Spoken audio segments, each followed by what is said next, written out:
السلام عليكم ورحمة الله وبركاته. عاملين ايه؟ يا رب تكونوا بألف خير.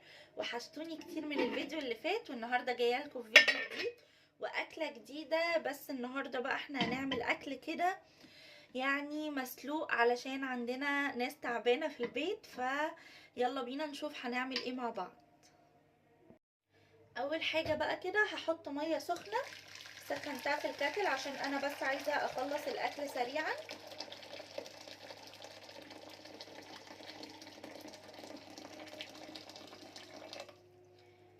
وهسيبها بقى تغلي، وبعد كده هرجع معاكم نحط فيها الفراخ والمنكهات بتاعه الفراخ بتاعتها. حامله نص الكاتل ميه تاني، وهرجع تاني احطها. ويلا بينا، تعالوا بقى كده هنحط مع بعض ميه كده. هسيب بقى الميه دي تغلي وهرجع لكم تاني. هنا كده الميه خلاص غليت، هنزل بقى معاكم بالفراخ بتاعتي، وهحط معاها بصلايه وطماطمايه، وهحط لها المنكهات بتاعتها دلوقتي. هحط معاكم فلفل اسود،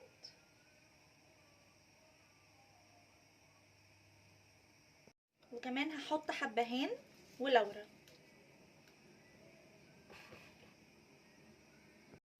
بس كده، وهوطي بقى عليها وهسيبها تستوي براحتها. قرب ما تيجي تستوي شويه كده هظبط الملح بتاعها وخلاص. يلا بينا بقى، على ما الفراخ تستوي هنبتدي احنا نقطع الخضار بتاعنا. هعمل معاكم شوربه خضار كده، وهحط فيها لسان عصفور، يعني عشان تبقى مشبعه كده شويه. فهقطع الخضار بقى زي ما انتم شايفين كده ترنشات، وهقطع البطاطس مكعبات. وعندي بسله وجزر كنت مفرزاهم معاكم، وكمان عندي فاصوليا. فهحط كل الخضار ده كده ناخد فوايده، وكمان يبقى الاكل النهارده مسلوق، علشان يعني ايه ده احسن حاجه لما بيكون حد تعبان. يلا بينا نقطع الخضار وارجع لكم تاني.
هنا الفراخ بقى قربت تستوي كده، هنزل عليها بالملح.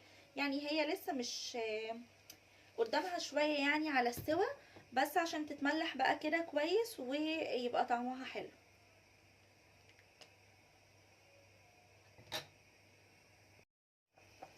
هنا بقى كانت الفراخ خلاص كده استوت، هطلعها بقى معاكم. انا سبتها استوت قوي فمش مشكلة. يلا بينا بقى هنطلعها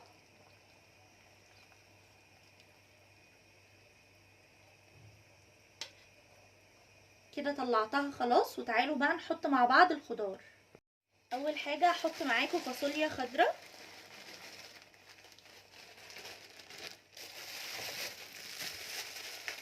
وهحط معاكم جزر،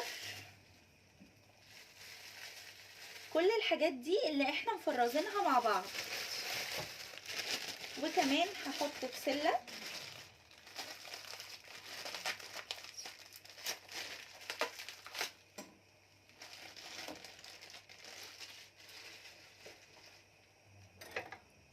وهسيبهم بقى يغلوا كده مع بعض غلوه وهرجع لكم تاني. بصوا انا حسيت ان البسله اللي انا حطاها شويه صغيرين، فقلت ازود بسله تاني بس كده، وهسيبها بقى تغلي مع بعض غلوتين، وتعالوا نشوف هنعمل ايه تاني. هنا بقى الخضار كان خلاص ابتدى كده ان هو يستوى. تعالوا بقى نحمر مع بعض لسان العصفور ونحطه في الخضار ده، بس هنرجع بقى الخضار ده على العين اللي ورا كده.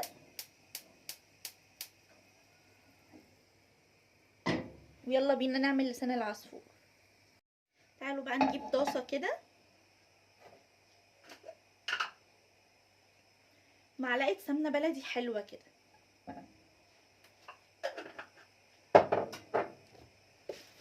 هحط بقى معاكم لسان عصفور، هيقلي كده كفاية، وهبتدي بقى ان انا احمره، وبعد كده هحطه مع الخضار ده. لما اخلص الخضار ده هحط بقى معاكم الكوسة، وهحط كمان البطاطس. طمنوني عليكم بقى، عاملين ايه واخباركم ايه؟ وحشتوني من الفيديو اللي فات بجد. يعني انا بتبسط قوي لما اي حد جديد بيدخل القناة، او ان اي حد كده يكتب لي كومنت حلو منه. دي حاجة بتبسطني قوي وبتخليني مبسوطة، فربنا يخليكم يا رب وما يحرمنيش من كلامكم الحلو. مش عارفة اقول لكم ايه والله، غير ان يا رب يديم تشجيعكم كده ويديم عليا كلامكم الحلو وحبكم. بس تعالوا بقى يلا نحمر مع بعض لسان العصفور.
بس كده انا هنا حطيت بقى لسان العصفور بعد ما حمرته مع الخضار ده، وهسيبه كده يغلي برضو غلوتين. وبعد كده اخر حاجة خالص بحطها هي الكوسة والبطاطس، علشان هم اصلا مش بياخدوا وقت، هم 10 دقايق بالكتير هلاقيهم استووا.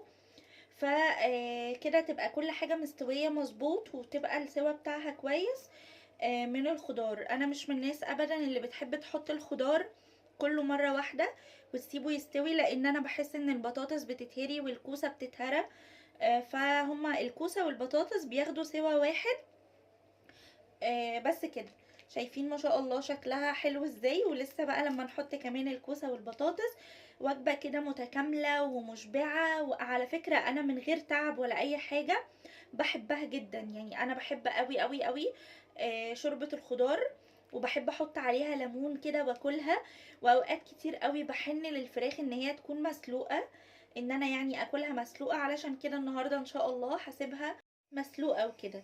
بس ومعلقة السمنة البلدي كمان اللي احنا حطيناها دلوقتي مع لسان العصفور هتدي طعم تحفة للشوربة يا جماعة. واعملوها لاولادكم من غير اي تعب ولا اي كلام، يعني مش لازم حد يبقى تعبان او حد يبقى عنده برد او سخونية او الكلام ده عشان نعمل الاكلات دي. الاكلات دي اصلا الطبيعي بتاعها ان هي صحية ومفيدة، كلها خضار وكلها حاجات حلوة.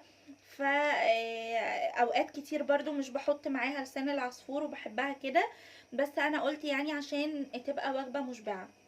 ودلوقتي انا بقلب كده علشان لسان العصفور ما ينزلش تحت ويستوي، يعني تبقى كل حاجة مستوية وتمام. فهسيبه بقى كده الشوربة ولسان العصفور يغلوا كده غلوتين، ولسان العصفور يبتدي ان هو يستوي، هنزل معاكم بالكوسة والبطاطس، وخلاص كده قربنا نخلصها وان شاء الله هيكون طعمها تحفة. هنا بقى خلاص حاسة ان لسان العصفور كده قربت تستوي، فهنزل معاكم بالبطاطس وبالكوسة.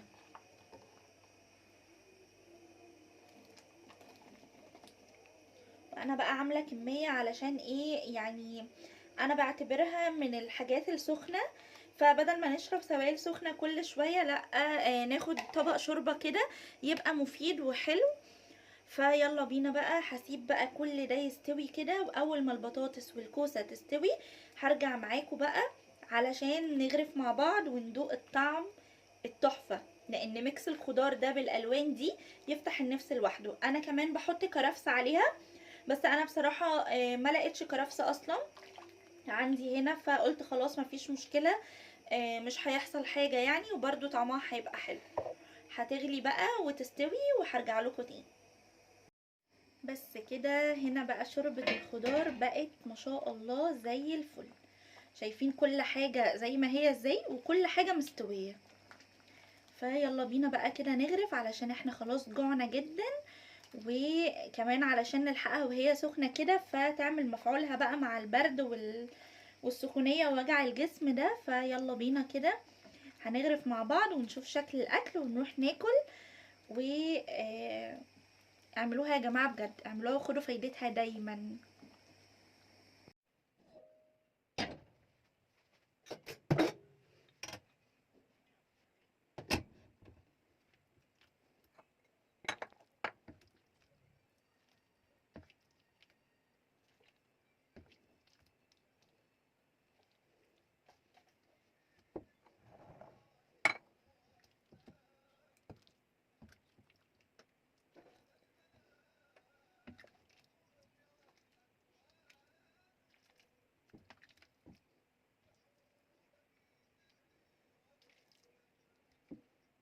بس كده، وده كان شكل الاكل بتاعي، وشوربة الخضار اهي ما شاء الله طعم وريحة وريحتها زي الفل. خدوا منها الفايدة دايما واعملوها، مش لازم نبقى تعبانين علشان نعملها. واشوفكم في فيديو جديد على خير، يا رب فيديوهاتي تكون بتعجبكم وخفيفة على قلبكم. اشوفكم في فيديو جديد على خير ان شاء الله، مع الف سلامة.